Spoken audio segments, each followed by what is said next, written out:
I found the UK's largest natural woodland, but only after going on a nationwide journey to find it. This all started because a simple question popped into my head.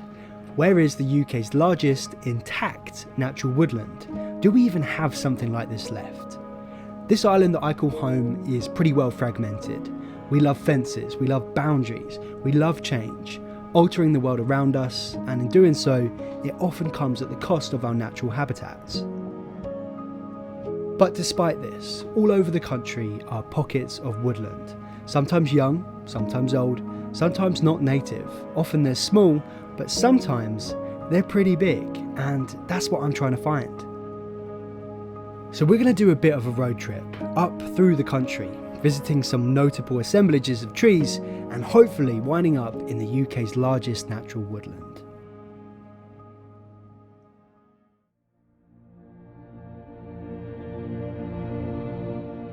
Danry Woods, it's my nearest ancient woodland to where I live, and I thought it'd be a perfect place to start our journey. Wow, every time I come back to Danbury, I come to this tree first, and I'm like always a little bit amazed at just how big it is. It's an absolute beast of an oak tree. And really growing up, if I wanted to come and see old oaks, old trees in general, there's some big sweet chestnuts out that way. Danbury would be where I would come if I wanted to be in the woods. Danbury would be where we would come. It's our closest patch where you can find trees and woodland cover like this. And as a child, when you're exploring, it feels like you can get lost. But as an adult, you realise that it's really quite isolated and, quite well fragmented. Danbury is pretty common of woodlands across the UK, certainly throughout England. Their preservation all stems from kings of old, who designated royal forests and deer parks, making it an offence to chop down the trees here. As a result, you get these lovely ancient trees, many of them oaks, surrounded by younger woodland, albeit fragmented. A hectare is a square which is 100 metres on each side, or in other words, it's one decent sized rugby pitch. And Danry Woods is just 70 of them. A modest start to our quest, but our next stop is considerably larger, at 2,400 hectares and one of the UK's most urban natural spaces, Epping Forest.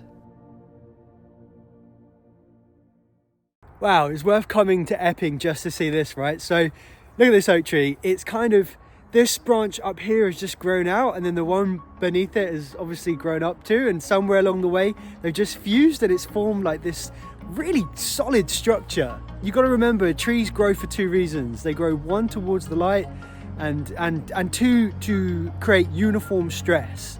And I think this tree is achieving that. We believe Epping to have been continuously wooded since Neolithic times, something which I think is pretty impressive. Given its close proximity to London, it's managed to hold on. In terms of its naturalness, it's got some lovely old trees, and there's very little non-native conifers, something which we'll talk about more in just a moment. But it does see a lot of visitors. It's dissected by roads and there's buildings throughout. So this is the thing about urban woodlands. I was just admiring how nice this little patch was. Look at all these lovely moss covered fallen trees, all this scrub habitat. I'm looking at all of this thinking, wow, look at all this moss. And then just over here, you've got some wet wipes where someone's clearly just relieved themselves and decided just to leave the wet wipes there. I've got nothing, I don't mind, go for a wee in the woods, but please take away your rubbish.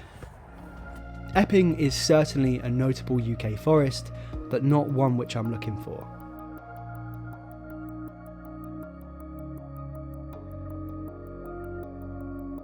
Heading further north, the next woodland on our journey is the Galloway Forest, a place I'd never been to, but I'd seen it had recently doubled in size, making it England's largest woodland national nature reserve. That's a bit of a mouthful, but it's essentially a designated and protected area. I was beginning to lose the light a little bit here. These winter days are just so short, but I did find a nice peaceful patch of beech woodland. It's really nice. There's some really light rain, there's barely any wind. It's just chill. Apart from the road noise, it's very relaxing. I would have loved to have had more daylight here, but it did feel like I was never too far from a road, and that's not what I'm after. I want a woodland where I cannot hear a road nearby. And one thing I noticed here were quite a few non-native conifer plantations. Throughout my work on rewilding projects, I've learned of how damaging they can be to natural systems. On the surface, sure, they're trees, but they're often planted way too close together. They're non-native, which disrupts the balance of the natural ecology, and their management is destructive, with them ultimately being ripped out of the ground using heavy machinery. And with this in mind, let's head to our next forest. Before I started this video, I did a pretty simple Google search. I just searched the UK's largest forest, and this is the place that comes up. This is the Galloway Forest, and I'm in the southern end of it, and I kind of knew from the offset that this really wouldn't be what I was looking for because there's an awful lot of non-native conifers here. Google confirms it to be the largest forest, over 97,000 hectares. No mistaking, that's huge for the UK, but I was already seeing signs that it didn't meet the criteria of my quest. So this is actually a really common sight. When you get into these plantations, you find broadleaf native trees which have just been crowded out. We saw a pretty amazing one, the oak, when I went to go make a video with Mossy Earth. That was an incredible tree, but that tree was still just about holding on, but I think this one has died. You see these plantations from afar and you think, wow, look at all the trees, but then it's only once when you get in them that you realise that they're actually very dark places. Now, do not be fooled. I know this looks quite green everywhere, but that's because it's a fairly wet, temperate climate here, so you're going to get all of this moss growing. But to be honest with you, this is how I thought Galloway would be, so I'm pleased I came and saw it for myself, but I think we can do a little bit better than this. And that's not to say that you can't find natural native woodlands in this part of Scotland. You certainly can, but where we're going to head to next is going to be exactly what we're looking for, I think. I hope so. If you've ever wondered how squishy this moss is, let me show you. Look at this, ready? Look at that. If you were a bear, you'd just come in here, have a lay down.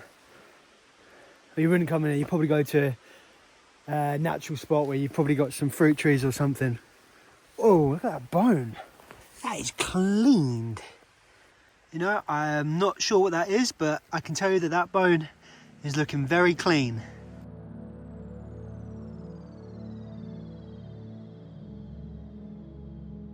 For our final forest, we continue north to the Cairngorms, a mountain range in the Highlands of Scotland.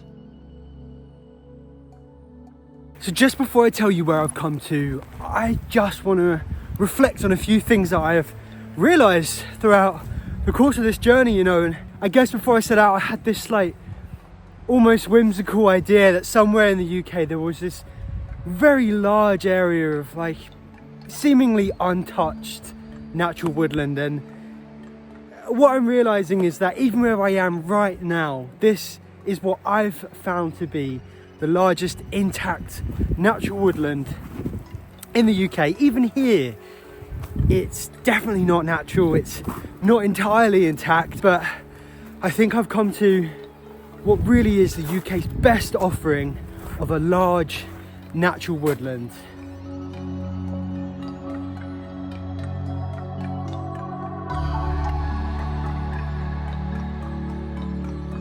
I've come to Glenmore, which is pretty well linked to the Abernethy Nature Reserve. Here, you'll find the UK's largest remaining area of Caledonian pine forest. In fact, you could argue that here, this Caledonian pine forest stretches to a much wider area that's now part of the Cairngorms Connect initiative, which now has 9,800 hectares of this special habitat.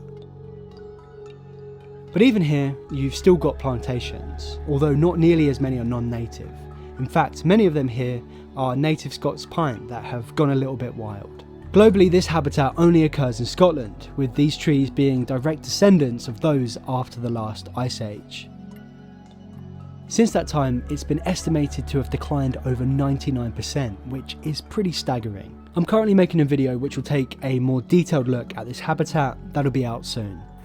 It's always fun making your way through the understory of a Cali pine woods is always very squishy, it's always very deceptive.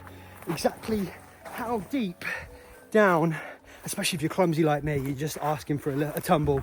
I'm just gonna sit here. I hope you've enjoyed coming on this adventure with me. It's just so great that I wound up in, I think, one of my favourite places here in the UK, which is the Cairngorms. If you've enjoyed this video, then please leave a like on it, say hi in the comments. And, you know, if you're interested in videos about nature restoration and rewilding, consider subscribing. Thanks for watching. Live curious.